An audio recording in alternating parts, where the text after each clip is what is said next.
Yes, igitondo ciza, igitondo c'umugisha ku bakunzi ba Urwanda TV1, turukwaye ati amahoro y'Imana nabane namwe.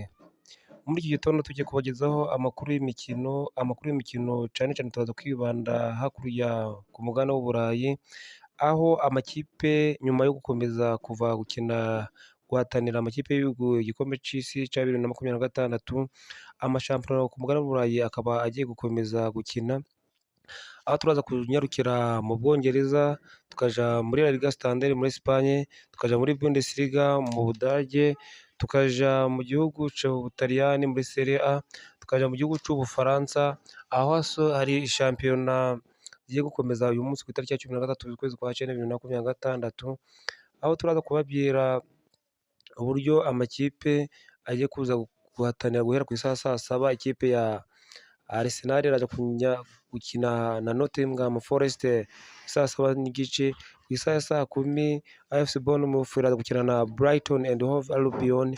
Kw'isaha saa kumi nanone Crystal Palace iraza gukina na Sunderland yavuye mu ciciro ca kabiri. Kw'isaha saa kumi nanone Everton iraza gukina na Aston Villa. Kw'isaha saa kumi Fulham iraza gukina na Leeds United. Kw'isaha saa kumi Newcastle United iraza gukina na Wolves. Kw'isaha saa kumi n'ebyiri haza kuba umukino urahuza ikipe ya West Ham United ndetse na Tottenham Hotspur. Kw'isaha saa tatu umukino wa Brentford na Chelsea uraza gukina rwose, aba ari umukino w'ishiraniro, akaba ari umukino uraza gusoza indi mikino yo ku munsi wa 13.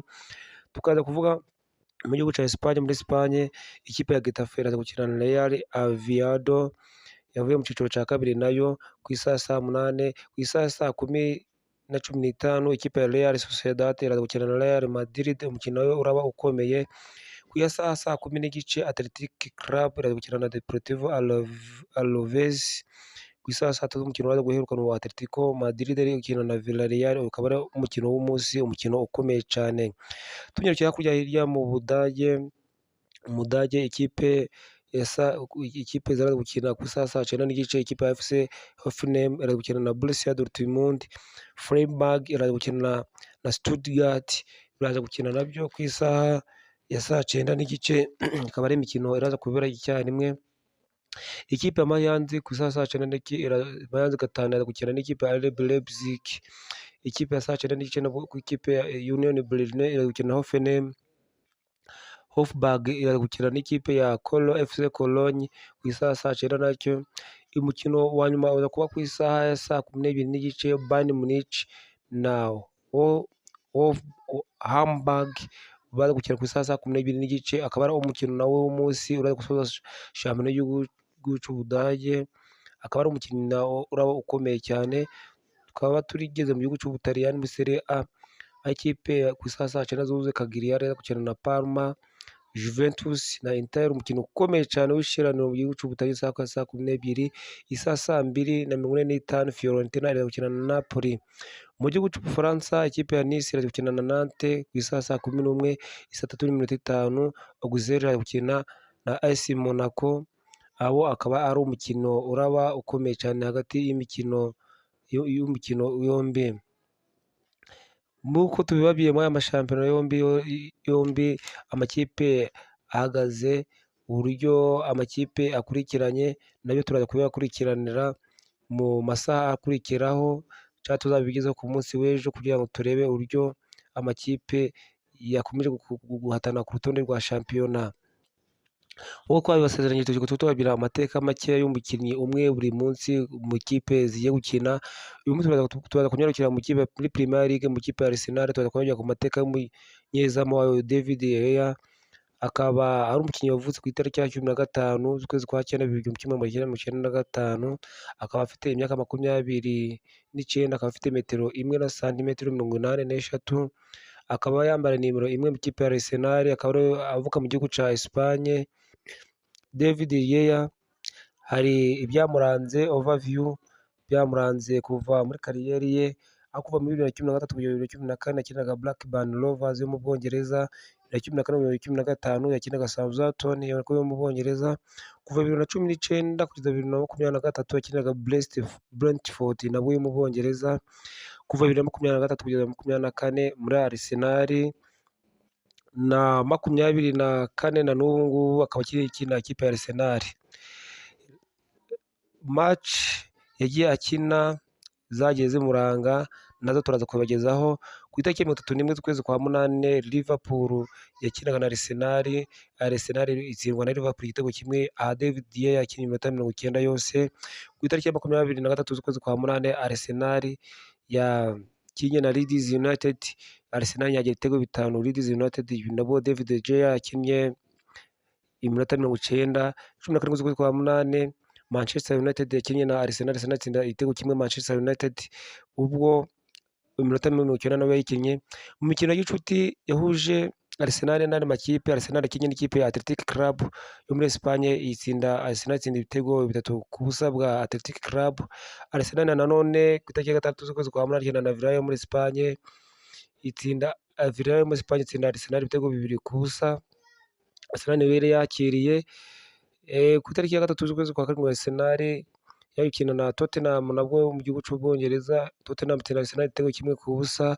Ku itariki ya 27 z'ukwezi kwa karindwi Arsenal yaje gukina nabwo na Newcastle, Arsenal itsinda Newcastle ibitego 3-2. Ku itariki ya 27 z'ukwezi kwa karindwi AC Milan yo mu Butaliyani ikinnye na Arsenal, AC Milan itsinda Arsenal nabwo. Iyo yose ni imikino yahuje Arsenal mu mikino ya gicuti. Iyi mikino yose umunyezamu wabo David de Gea akaba yarayikinaga yose. Tugiyewe na muri Premier League uburyo yagiye ikina muri 2024-2025. Ku itariki ya 25 z'ukwezi kwa gatanu Southampton yakinnye na Arsenal, Arsenal itsinda Southampton ibitego 1-0. Umuzamu David de Gea yari ari gukina. Arsenal nanone ikina na Newcastle, Arsenal itsinda Newcastle igitego 1 nanone David de Gea yari ari gukina. Liverpool iza gukina na Arsenal nanone, Liverpool itsinda Arsenal igitego 1-0. David de Gea umukino yarawukinnye wose. Ku itariki ya 15 z'ukwezi ku itariki muri Champions League 2024-2025 tariki 7 z'ukwezi kwa gatanu Paris Saint-Germain yakinnye na Arsenal, Paris Saint-Germain itsinda igitego 2-1, iminota 90 yari ikinnye yose David de Gea. Premier League 24-25 Arsenal nabo yakinnye AFC Bournemouth, Arsenal itsindwa na AFC Bournemouth ibitego 2-1, umukino wose yarawukinnye David de Gea. Muri Champions League nanone 2024-2025 ku 29 z'ukwezi kwa kane Arsenal yatsinzwe na Paris Saint-Germain nanone igitego 1-0 mu gihe umukino wo kwishyura. Arsenal niyo yari yakiriye. Muri Premier League nanone ku itariki ya 23 z'ukwezi kwa kane Arsenal yanganyije na Crystal Palace ibitego 2-2. Aha nabwo David de Gea yari arimo. Ku itariki ya 20 z'ukwezi kwa kane Ipswich Town yakinnye na Arsenal, Arsenal inyagira ibitego 4-0. Aha David de Gea yari arimo. Champions League nanone yari yagarutse ku itariki ya 8 z'ukwezi kwa kane Arsenal ingakina na Real Madrid, Arsenal itsinda Real Madrid ibitego 3-0. Ahangaha iminota 90 yose yarayikinnye. Premier League nanone Everton yanganyije na Arsenal ku itariki ya 4 z'ukwezi kwa gatanu igitego 1-1 iminota 90 yarayikinnye. Ku itariki ya 2 z'ukwezi kwa kane Arsenal nanone yakinnye na Fulham, itsinda Fulham ibitego 2-1, iminota 90 yarayikinnye. UEFA National League Espagne, ahangaha ubwo ikipe y'igihugu yabo yakinaga David de Gea ku ntebe yasimbura, aho Espagne yanganyaga na Netherland ibitego 3-3 aho ku ntebe y'abasimbura. Netherland nanone ku itariki ya 20 z'ukwezi kwa gatandatu ikina nabwo na Espagne binganya nabwo ibitego 2-2 nabwo yari ku ntebe y'abasimbuye. Muri Premier League shampiyona yaragarutse tariki ya 16 z'ukwezi kwa gatandatu Arsenal inganya na Chelsea, itsinda Chelsea igitego 1-0 nabwo iminota 90 yarayikinnye. Champions League nanone yaragaruka ku itariki ya 12 z'ukwezi kwa gatandatu Arsenal ikina na PSV Eindhoven yo mu Buholandi ibinganya ibitego 2-2. Muri Premier League nanone Manchester yakinnye na Arsenal binganya igitego 1-1 nabwo iminota 90 David de Gea yarayikinnye.